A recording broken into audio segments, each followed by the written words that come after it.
before we begin, let us pray. Gracious and Heavenly Father, first and foremost, I want to thank you for this amazing opportunity that will allow me to tell a story of a man who was lost in sin, but was saved by the incorruptible power of God. May this message resonate a feeling of significance to anyone that hears it, and may it open their eyes so that they will draw nearer to you, Father. In Jesus' name I pray. Amen. My name is Devin Haley, and I'm a firm and grateful believer in Jesus Christ. And I have overcome drug addiction, self-harm, self-image, depression, anxiety, anger, rage, trauma, and PTSD. And I did it all through God's mercy, grace, and unfailing love. This is my testimony. Isaiah 49:1. Listen to me, you islands. Hear this, you distant nations. Before I was born, the Lord called me. From my mother's womb, he has spoken my name. Speaking of mothers, some of my earliest memories were of my mother and my father, but unlike many, mine were an absolute nightmare. It's been said that parents are supposed to be mirrors for their children, setting good examples, playing a crucial role in shaping their children's values and behaviors. Little did they know that the example they made would affect my life for the next 34 years. I don't know how, but the earliest thing that I can remember is me in the back seat of a car, in a car seat, watching my father pull over on the side of the road so that he could stick a needle in my mother's arm. And that's where it all started. My parents had 2 kids, my sister and me. We lived with them in a tiny apartment in the worst part of Memphis, Tennessee for the first 5 years of my life. Oh, the memories I have in those first 5 years. My parents were very, very lost people, especially my dad. He would walk the streets of Memphis every day, going door to door, conning people out of their money, stealing and doing God only knows what else to get him and my mom's fix. I remember I was supposed to be in preschool, but Mom never made me go. She slept till the middle of the afternoon every day, and so it was just me and my 2-year-old sister there with no one to take care of us. Nighttime was pretty rough. There would be nights where I'd be standing at my bedroom door, watching my dad beat my mom so viciously, and I can remember screaming out, "Daddy, I hate you." He would just look at her and yell, "Do you see what you've made me do?" And he would just continue to beat her. There would be nights where I'd go to bed with my mom and I'd wake up in the middle of the night with a complete stranger in her place. All of these events caused feelings and emotions that a 5-year-old shouldn't feel. So I became very angry at a very young age. It wouldn't be much longer that my mom's parents found out what was going on, and they came in and they took my sister and I away from her in that horrible situation. God only knows what would have happened if they hadn't. At that time, I didn't understand why I was being taken. I thought my mother had just given up on us. I thought she had abandoned us. So fast forward about 5 or 6 years. My grandparents were well-to-do people. They were both seminary graduates and had great careers and brought in lots of money. So I had it pretty good. Big house on 10 acres, swimming pool, horses, and plenty of room to play. I was a papaw's boy. I followed him around wherever he went, and he gave me everything that I ever wanted. Mama didn't like it too much, but he did it anyways. We went to church every Sunday. So from a very young age, I knew God. They had me in a private Christian school up until the 4th grade. And at the age of 9, I could recite every book of the Bible without hesitation. We took trips when I was a Boy Scout, and of course, Papa went too. We camped out in below freezing temperatures at Arcabutla Lake, and even slept in the Cumberland Caverns caves up near McMinnville, Tennessee. When I say I had a great childhood, I mean it. It was more than I could ever ask for, and I thank God for that every day. However, even with all that, all the toys, the big house, the nice clothes, the fancy dinners, the love that my grandparents showed my sister and I was still very empty. I always wondered why I couldn't have my mom and my dad. Having to watch all my friends do things with their parents made me very envious, angry, and confused. Not only did I feel all of these emotions, I also felt like a burden on my grandparents. After all, they had already raised my mom and my uncle. Now they were having to raise my sister and I. Anyways, I still got to see my dad from time to time when he wasn't strung out or in jail. I'd go visit him or his family every few weeks or so. My grandparents didn't like it, but it was my dad and we wanted to see him. I loved my dad so much. My mom would come see us from time to time, but it was very rare. When she did, she didn't stay long. Mom always had a different man in her life. I'd always have to meet somebody new whenever she would come around. I can remember countless times I'd be sitting by my window for hours just waiting for her to pull up. I guess I didn't realize the grip the world had on her. So now I'm 11, my sister is 7. We're being well taken care of and life seems to be good until the night came that would change both of our lives forever. So I had said that we had been visiting my dad every so often for years now, and I never thought he'd hurt us. I always felt so safe with my dad. After all, I was his little road dog for 11 years now. So I thought. I remember like it was yesterday. We had made a pallet in the floor that night. I'd fallen asleep watching a movie with my dad and my sister.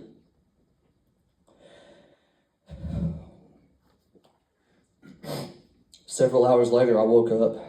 It was the middle of the night. I could vividly remember looking up and seeing static on the TV. I looked to my left and there lay my father on top of my sister on the couch.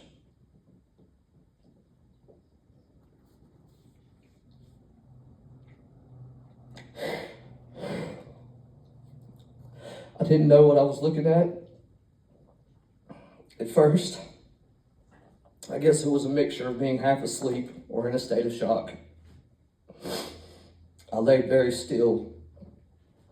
I quietly rolled over and shut my eyes, and at some point fell back asleep. The next day after waking up, I knew something was wrong. Had I just had a nightmare, or did I witness the man I called Daddy do something horrible to my 7-year-old sister?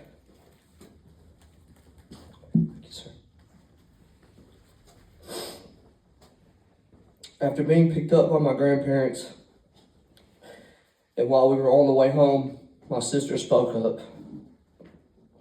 Her little voice said, "Mama and Daddy played a dirty game with me."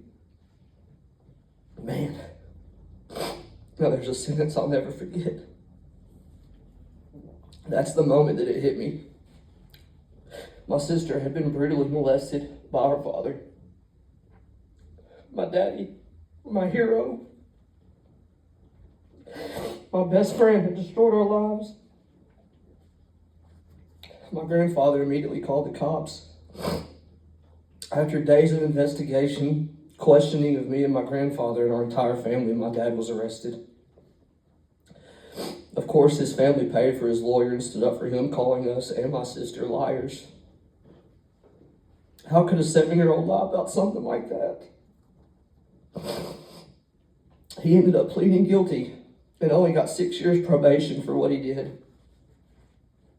I never saw my dad again until he was on his deathbed 14 years later. But let's fast forward a few years.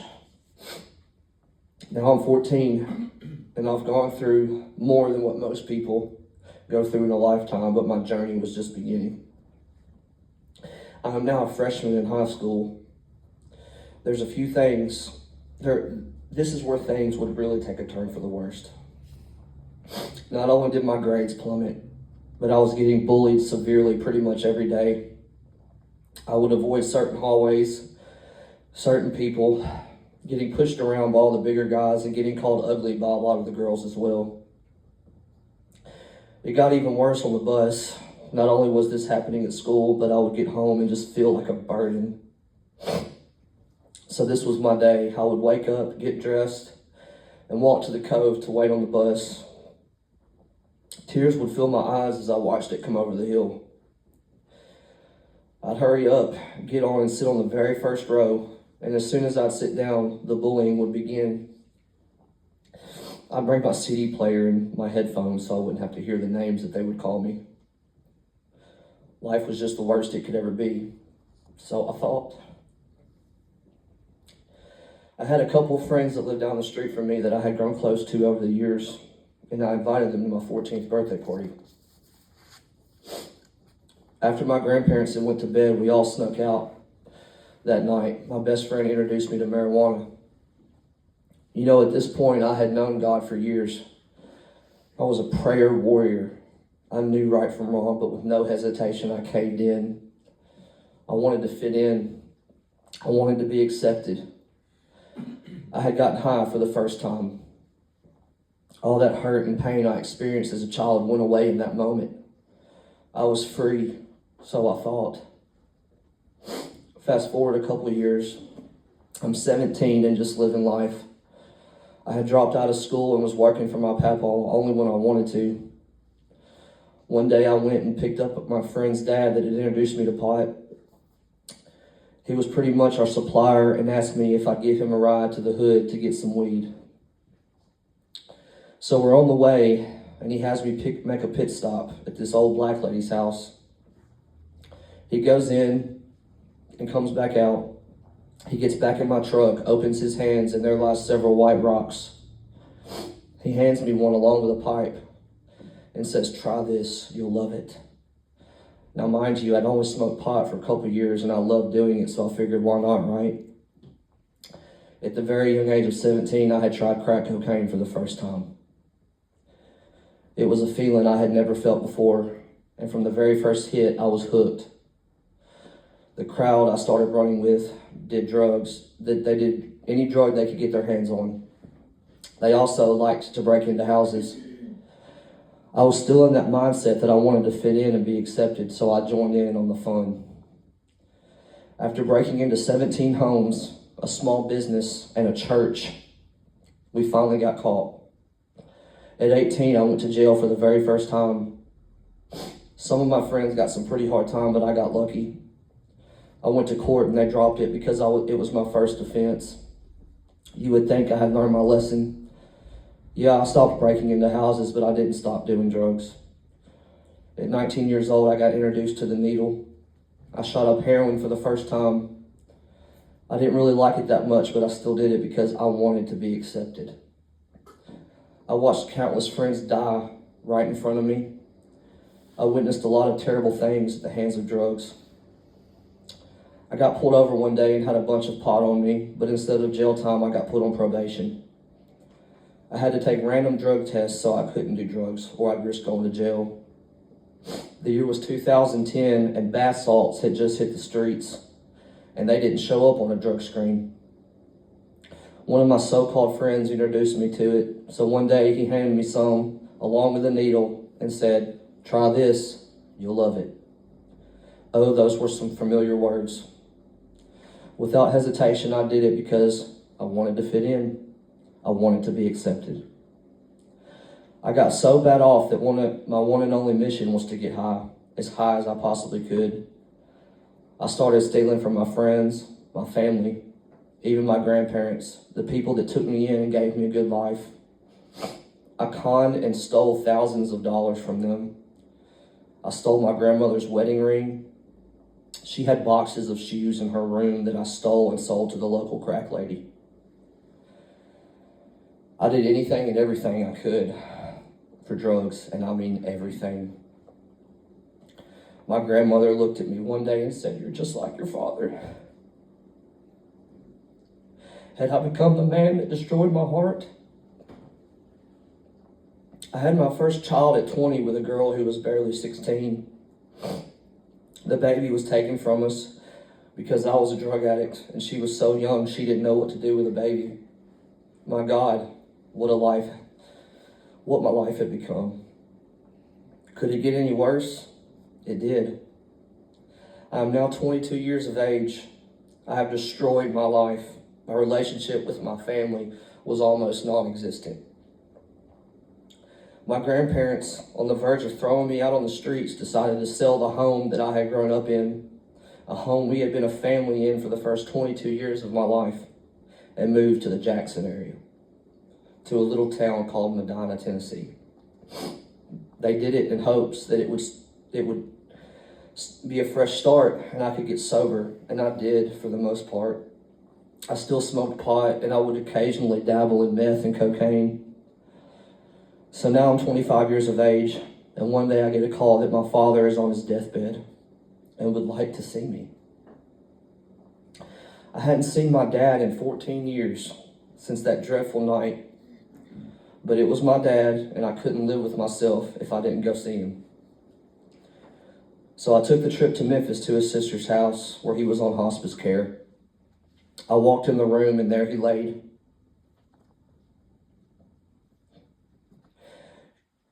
You could smell his body rotting away from the stage 4 throat cancer that had ate him up. I sat down beside him. I kissed his hand, and I said, "Daddy, I forgive you." His throat was so ate up with cancer that he couldn't talk. He had to write on a piece of paper, and he wrote the most devastating words I have ever read. "Please get out. I'm about to die."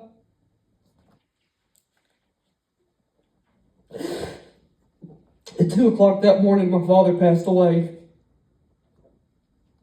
I never touched drugs again, except for marijuana. But my struggles were far from over. After years of abandonment issues, bullying, mental illness, and drug use, I looked pretty rough. So I got in the gym. I got really committed to it.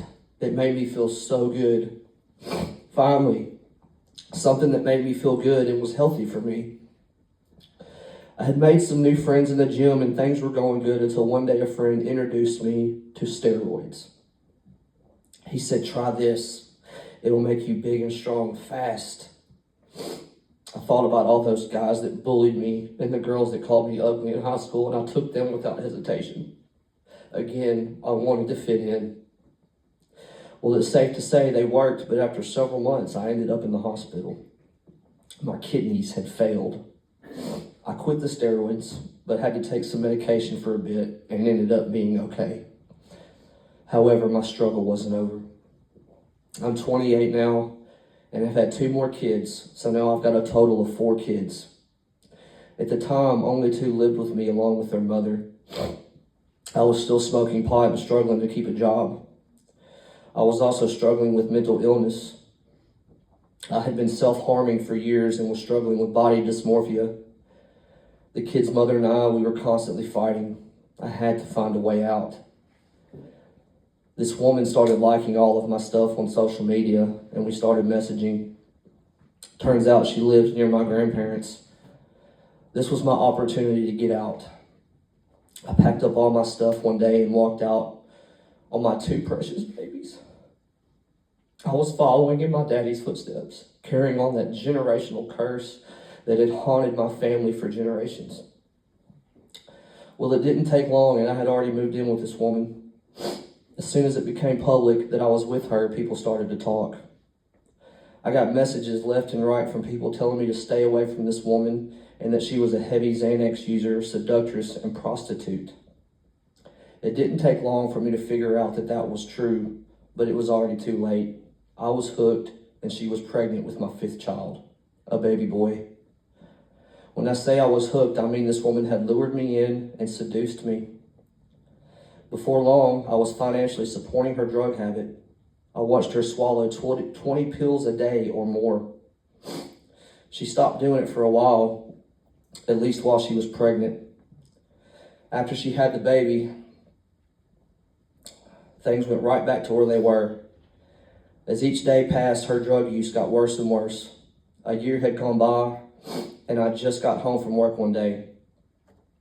As I walked up to the house, 2 men came out. I knew who they were. They were drug dealers. After running them off, I went inside and found her belligerent and our child screaming for being stuck in his chair for what was probably hours. I got him out and sat him on the floor. I followed her into our room, screaming and pleading at her and asking her, when is enough going to be enough? As all this was going on, our 1-year-old was in the next room and had gotten into her purse where she had her pills. He swallowed all of them.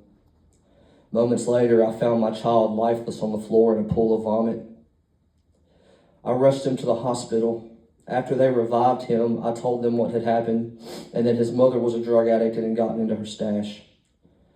They drug tested him and found Xanax in his system. DCS got involved and took him away from us. His mother ran to rehab so that she wouldn't get in trouble, which she didn't, and I ended up in a mental institution because I had lost my mind and had just had enough. After all that, I decided to get some help with my mental illnesses and move back in with my grandparents. I spent the next 2 years depressed, lonely, and just kind of found myself coasting through life. My daily routine was wake up, go to the gym, come home, eat, then lock myself in my room for the rest of the day and either just sleep or scroll endlessly on social media, watching everyone else live their happy lives with their families. I was also smoking about a 1/4 ounce of weed a day, trying to numb the pain. I was so angry, mad at the world, mad at God for allowing all this to happen to me, asking him, why me? Why did my parents do what they did? They abandoned me and dumped me on my grandparents. Why did you let all of these mean kids bully me? Why did you allow me to become a drug addict just like my parents? Why did you curse me with all these mental illnesses that I've been diagnosed with? I blame God for everything. Now I'm just an ex-drug addict with mental issues that hates the way he looks, hates the way he feels, and just feels like a burden on everyone around him. I stayed that way for 2 years until one day I hit my knees and asked God to save me. I asked God to give me a purpose. Give me someone that I can grow with that follows you and will love me for who I am. Well, let me tell you, God is faithful. I had been going to Gold's Gym in Jackson for a couple of years now. And one day I walked through the front door, and behind the front desk stood the most beautiful woman I had ever seen. And as soon as our eyes met, I saw God, but all she could see was pain. However, it was love at first sight, not so much for me, but for her. Of course, she pursued me right away. Flattered yet hesitant, I kindly told her that I was a very lost person and struggled horribly with mental illness. I'll never forget the first thing she said to me in response to that. God told me to just love you through it. God, could this be a sign? Is this the person, the vessel God sent to save me? My first thought was, how could anyone love someone like me? I don't think that she or anyone else knew the extent of my trauma and pain, but at that moment, my transformation began. I knew that it wasn't going to be easy. Little did I know it would be the hardest thing that I've ever went through.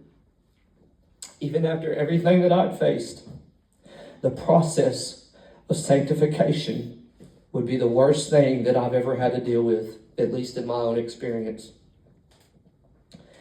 At the beginning of this transition, I started searching through Scripture. And the first one that really stood out to me was Revelations 3:20, which says, I stand at the door and I knock. Anyone who opens that door, I'll come in and fellowship with them and them with me. It really sparked something in me. Metaphorically speaking, I tried to open the door, but something was holding it shut. Just like my father and my mother before me, the devil had his grips on me, and he did not want to let go. And the more I fought against him, the harder he fought back. The more I prayed and sought God, the more the devil sought to destroy me. It was shortly after my wife and I moved in together is when the attacks became more and more severe, because the devil knew that God had a plan for me. He had a plan this whole time, but what But what I had to go through over the course of the next 2.5 years for that plan to be revealed was nothing short of an absolute nightmare. The attacks started happening about every 12 to 14 days, and by attacks, I mean spiritual.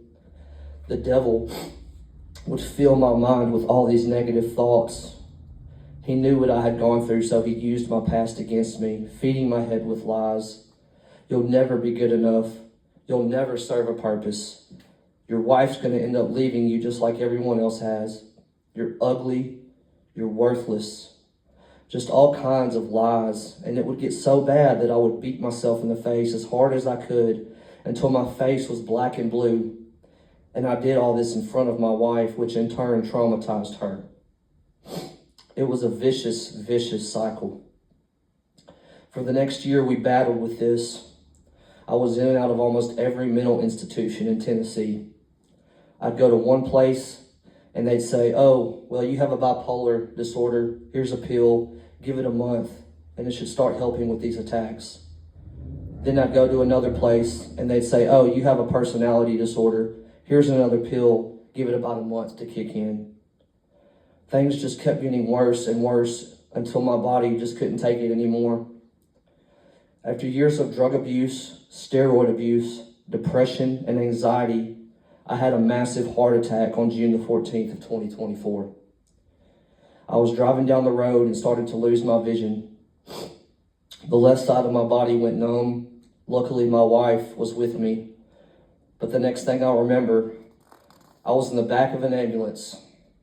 My heart rate was at 250 beats a minute. It was about to explode. Right before they were about to shock me, my heart converted. In a split second, it went from 250 to 90 beats a minute. They still rushed me to the hospital where I spent the next 3 days getting all kinds of tests ran on me. The results, I had an ejection fraction of 35 to 40%. I was in heart failure. Even though there was no blockage, nor did I have to have any kind of surgeries, I was still devastated. Why me? I had been trying my best to turn my life to God. I was working on being a better father to my kids. Just why? I spent the next month on the couch, depressed and defeated and on all kind of heart medications. Despite all of that, despite all of the episodes and the breakdowns, my wife was still by my side, loving me through what was the worst time of my life. Over the course of the next 8 months, things did get worse before they got better. I still continued to self-harm. I ended up in the hospital over 6 times and almost blinded myself in my right eye from punching myself so much. I ran to this doctor and that doctor begging for help. All they would ever do is give me another pill and tell me to give it a month for it to kick in. Well, things got so bad and I got so violent towards myself, my wife ended up leaving me. So here I was, yet again, alone in my room with nothing but my Bible to cling to. I was so defeated. I had put all my hope and faith in doctors, therapists, and preachers for help. But I forgot the one that has been there the whole time. The one that was there when I was a child. The one that was there when I had a needle in my arm. The one that was there in that jail cell. The one that was there when I was in that hospital bed. One day I finally laid down on my bedroom floor and I cried out to God and I said, God, however you have to do it, change me. Forgive me for what I've done. Let your will be done in my life. Use me in any way that you see fit. So I spent the rest of that day preparing myself because I felt like the Lord had something for me. I went to church that night. It was a Sunday night and there wasn't many people there. But at the end, they had a prayer team out front. I went up to this woman who I knew to be a very godly person. She didn't know me at all, but I knew of her. I didn't say a word to her, but she wrapped her arms around me and spoke the most beautiful language I've ever heard in my ear. After she was done, she then interpreted what she had said. I was there when you were a child. I was there when that event took place. And even though it didn't happen to you, it hurt you deeply. But I'm going to heal that hurt. I'm going to heal that trauma. I am your God. I am your Father, and you are cleansed. It was in that moment that I knew that God had never left and he never will. I am beautifully and wonderfully made in his image. Since then, I have never stopped seeking him. My wife came back and we are thriving.